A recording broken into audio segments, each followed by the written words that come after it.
Assalamualaikum warahmatullahi wabarakatuh. Salam. Ini hari Selasa. Selasa. Kita bertemu dengan Uda Ferry Amsari, Menteri Sekretaris Negara kan? Jadi sayang nih kalau dilewatkan sambil menikmati. Tadi katanya mau bercanda. Kabinet bayaran.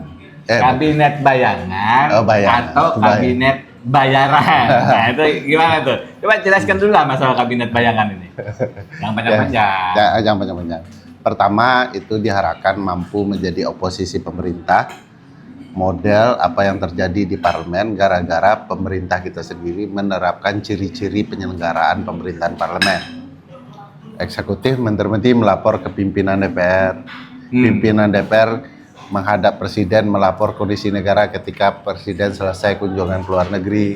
Ya, itu kan sudah ada percampuran. Nah, lalu kita kepikiran aja kenapa nggak buat model kabinet bayangan kayak di parlementer. Bayaran kali. Bayarannya dengan iman dan takwa.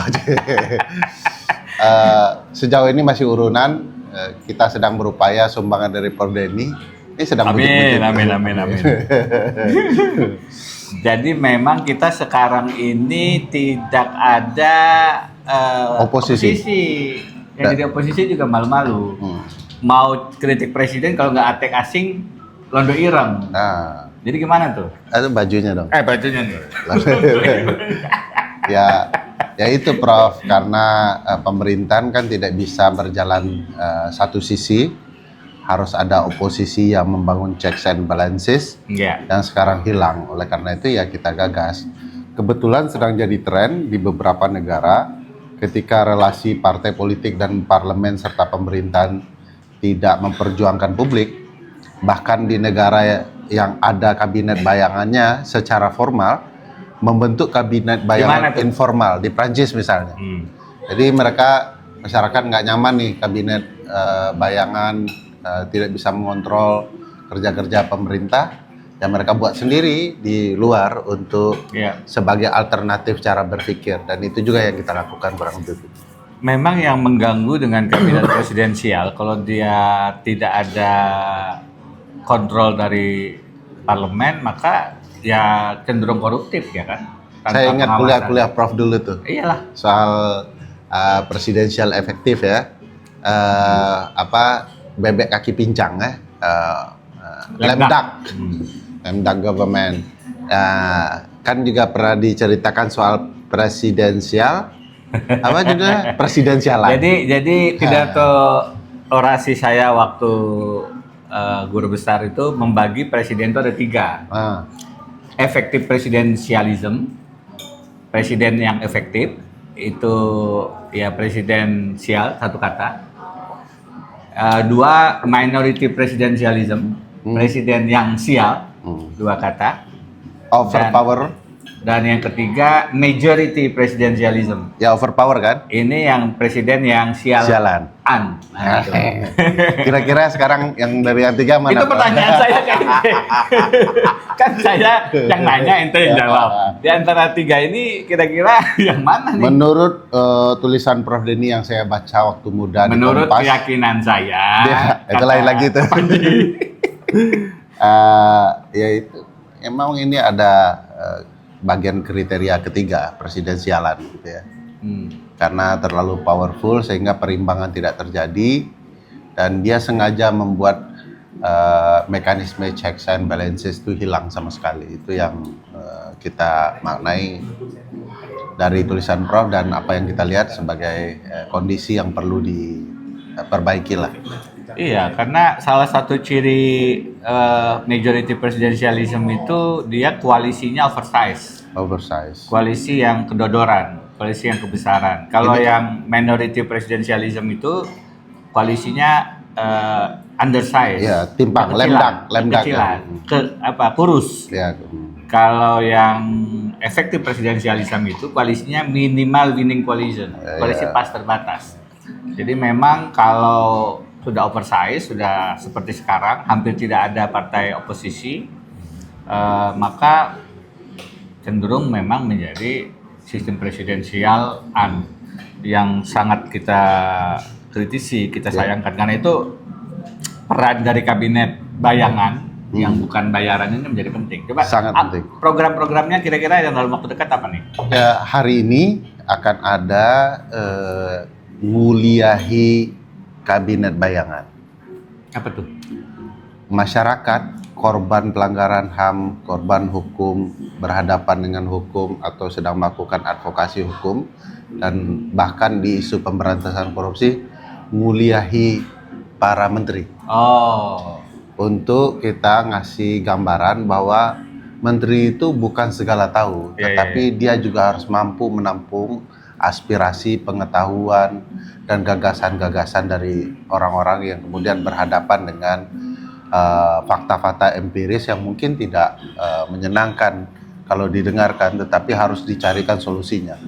Kenapa muncul ide itu? Apakah menteri sekarang tidak sering mendengar keluhan masyarakat atau bahkan mengeluh pada masyarakat? Jangan-jangan ya? Ya, piye, Prof. Jangankan menterinya, presidennya bertemu profesor-profesor, ceramahnya 3 jam, monolog, tidak ada diskusi. Nah, kita mau balikin. Kita sekarang sebagai orang yang katakanlah ya ingin mendengarkan publik, ingin dapat inspirasi, ingin melakukan sesuatu sesuai dengan keinginan publik, ya kita dengarkanlah publik. Iya.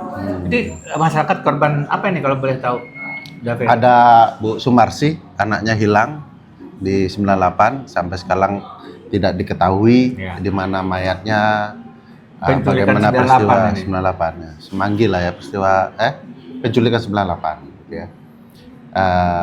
Ada kontras yang bisa bicara banyak pelanggaran HAM yang terjadi, korban-korban tindak kekerasan baik dari awal kontras berdiri hingga sekarang.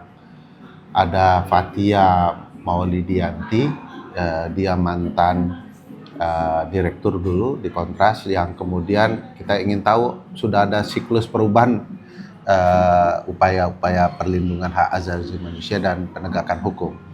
Nah, ada Almas Safrina, bukan Sakib Biru ya, Almas Safrina. Almas Sakib Biru gugat saya 500 miliar. Wih, waduh, kecil sekali dia gugat. Itu dia tidak kayak menghina dia. Walaupun kita perbuatan juga kalau dia menang. Kalau dia menang nggak. Kalau dia menang maka akan ada kumpulan koin buat Perdata. Bukan perdata. Oh. Tapi udah, sudah selesai. Kalau perdata bisa gugat balik kita. Kita gugat balik. Kalau nggak salah 1 sen apa berapa gitu. Nah, Almas Safrina, Prof, koordinator Indonesian Corruption Watch, yang akan cerita soal berbagai peristiwa gagalnya upaya pemberantasan korupsi. Nah, kita mau diskusi apa yang bisa kita lakukan untuk katakanlah menyuarakan banyak hal di tengah masyarakat luas ya. Ya. Kalau begitu memang persoalan-persoalan HAM ini terutama ya. Sama korupsi ini. Kalau dari sisi ini sekretaris negara tapi bolehlah. Iya. Sedikit-sedikit. Yang hadir bukan saya, Prof. Yang hadir saya hadir, tetapi yang akan banyak mendengar Menteri Hukum, Menteri Perlindungan Perempuan dan Kelompok Minoritas Marginal, lalu Menteri Pendidikan, Menteri Kesehatan, Menteri Sosial yang lahannya sering dikorup oleh pejabat. Oke. Kalau dua ini nanti dinilai 2 tahun mendekati 20 Oktober masa jabatan Prabowo Gibran dan kabinetnya, ada nggak raport yang kira-kira dikeluarkan atau semacam penilaian untuk kabinet yang non bayangan ini? Sudah kita sampaikan ke publik ketika rapat paripurna perdana Kementerian Bayangan bahwa kita akan mengeluarkan rapor 2 tahun pemerintahan Presiden Prabowo Gibran. Itu betul-betul. Kok nyebut Gibrannya kayaknya mau hilang-hilang begitu. Prabowo Raka Buming Raka. Gibran Raka Buming Raka itu yang. Soalnya kita lagi nulis banyak soal memecat Gibran ini. Iya, haruslah. Kenapa baru sekarang? Waktu dari MK harusnya sudah kita udah uji dengan partainya aja menakut ya. Kita udah uji putusan 90, uji formil ke Mahkamah Konstitusi. Katanya Prof Uceng Intel Solo. Itu materi stand up lah itu. Stand up. Iya. Nah itu. Nah, itu ada Prof rencana. Rapot ya? Ya, kita juga bakal ada kabinet bayangan di demo mahasiswa ke kampus-kampus kita, Bro.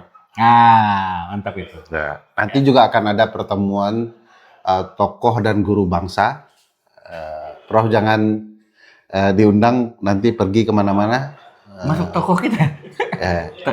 Kan guru besar. Salah. Kita akan dukung. Makanya ini termasuk salah satu cara kita mendukung, mendiseminasikan, mensosialisasikan ide ini. Kita muncul di beberapa podcast, tapi paling tidak ya kita dorong terus lah. Karena menurut saya ini penting untuk bagaimanapun mengcounter pikiran-pikiran yang ada di Pak Prabowo yang sayangnya mungkin orang-orang sekitar beliau agak takut ya. Mungkin sehingga kita butuh berani, memberikan masukan-masukan yang apa adanya. Presiden itu kan pada dasarnya penyelenggara negara, pejabat publik, kan pelayan publik juga, Prof. Betul. Jadi tugasnya harus lebih banyak mendengar ya, tidak kemudian lebih banyak bicara. Masa bicara bisa 3 jam, 5 jam itu kan bukan bicara, itu curhat itu kan. Padahal yang bikin teks pidato, begitu presiden pidato dari luar teks dia udah nyep ya. Takut dia nih. Salah ucap lagi Bapak Presiden ini kata dia. Pak Prabowo mungkin perlu dikurangin ya. Dulu di Nopati Jaya usul kunjungan keluar negerinya dikurangin. Kalau kita jangan-jangan salah satu usulnya dari Menteri Sekretaris Negara, pidato-pidatonya ya sudah kita minta sampaikan untuk mengurangi pidato. Tidak sekedar ingin agar menyelamatkan publik dari bunyi-bunyian yang tidak perlu ya, tetapi juga soal kepentingan beliau. Makin beliau banyak bicara itu konsepnya salah. Apalagi pimpinan tertinggi ya, misinterpretasi, salah pemahaman bisa muncul. Yang lebih berbahaya memang dia salah gitu ya. Itulah sering juga beliau salah. Sangat sering ya. Dari banyak pidato soal matematika baru sekali yang benar kayaknya, kali-kalinya ya. Kemarin keluar lagi itu kali-kali yang salah. Itu dia. Jadi memang saya pun beberapa waktu ini udah Peri mengirimkan juga surat-surat tertulis terbuka kepada beliau. Niatnya untuk memberikan masukan yang konstruktif supaya presiden punya alternatif informasi. Karena kalau presiden tidak punya informasi yang benar atas alasan apapun, maka kebijakan negara bisa salah dan bangsa yang kemudian dibawa ke arah yang keliru. Dan kita tentu harus menghindari hal-hal semacam itu. Nah, upaya kabinet bayangan juga sebenarnya bagian dari jalan dengan itulah ya. Ya betul, Prof. Apalagi kira-kira yang mau disampaikan? Ya, dalam waktu dekat tentu saja kita akan berupaya membangun ruang dialog dengan publik yang lebih luas, siapapun mereka termasuk tokoh-tokoh di pemerintahan yang ingin berdiskusi dan menganggap bahwa ada persoalan. Hari ini misalnya para buzzer perlu dicerdaskan juga, kan sebagian mereka menuduh tergila-gila jabatan. Nah, ini kan salah paham. Bahwa di kabinet bayangan sudah pasti bukan pejabat penyelenggara negara itu. Iyalah. Karena tidak menerima gaji, tidak menerima tunjangan, dan lain-lain kok dituding pejabat, dan tidak juga ini akan ke sana ya untuk menggantikan kabinet, mau makar dan segala macam. Saya sudah jelaskan di mana-mana dan sepertinya memang perlu juga mereka lebih cerdas merespon kritik dengan tantangan yang layak daripada sekedar menghina ya, karena itu malah merugikan pemerintah juga. Iya. Ya buzzer-buzzer ini sekarang sayangnya memang menjadi salah satu penyakit demokrasi kita ya. Iya. Karena kemudian memberikan dukungan tanpa sikap kritis.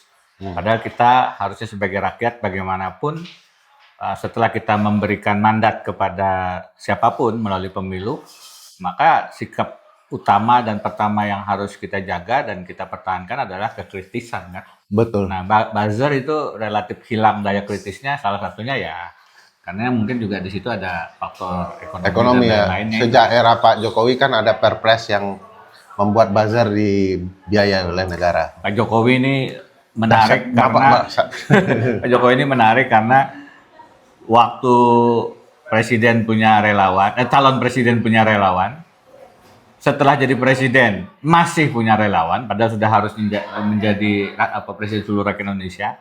setelah menjadi presiden masih punya relawan. Ini adalah budaya yang bukan agak sangat merusak, karena akhirnya harusnya relawan itu kalaupun ada ya pada level kompetisi, pada level pemilu, tapi setelah itu dia mestinya tidak ada lagi. Di era Pak Presiden Jokowi kata relawan berganti makna. Kalau dulu kan rela, dari kata rela. Kalau sekarang di era Pak Jokowi relawan, kalau tidak rela kami melawan. Nggak ada sesuatu ya dilawan. Iya, dan kabinet bayangan lagi-lagi adalah ikhtiar untuk tetap merawat kesehatan demokrasi kita yang dimana-mana saya sebut dibajak oleh duitokrasi. Dolat rakyat, demokrasi dibajak oleh dolat uang, duitokrasi. Maka inisiatif-inisiatif kabinet bayangan dan sejenis itu tentu adalah inisiatif yang bukan hanya perlu tapi wajib untuk menjaga kesehatan demokrasi kita. Penutup, udah fair? Ya, sebenarnya saya sudah jalan-jalan cukup lama hari ini dengan Prof. Denny. Tadi kami makan rinai pambaswaluko dan yang batoko. Gajebohnya hilang. Habis. Apa namanya gajeboh? Gajeboh gulai kurma. Nah, habis. Itu Bu Fitri Susanti katanya suka di sana. Nah, saya kehabisan tadi. Padahal jam 10 pagi udah nggak ada. Ada yang borong rupanya. Iya. Harus diulang tuh. BUMN. Ya, pada dasarnya mudah-mudahan ini sesuatu yang bermakna bagi publik dan publik mau bersama-sama untuk mengawasi pemerintahan kita dan menjadikan kekuatan daulat publik itu terlihat dalam berbagai cara politik publik itu sendiri. Iya. Teman-teman, semua saja kita berikan dukungan juga dan juga sikap kritis juga kepada kabinet bayangan. Jadi kepada siapapun kita tetap memberikan bentuk kontrol juga. Kabinet Prabowo Gibran wajib dikontrol, kabinet bayangan tetap juga. Mengapa tidak? Karena kalau sudah tidak ada sikap kontrol, maka yang adanya penghambaan dan itu merusak demokrasi apapun. Terima kasih, kita cukup sampai sekian. Kami ingin nikmati ini dulu. Sampai ketemu lagi nanti. Assalamualaikum warahmatullahi wabarakatuh.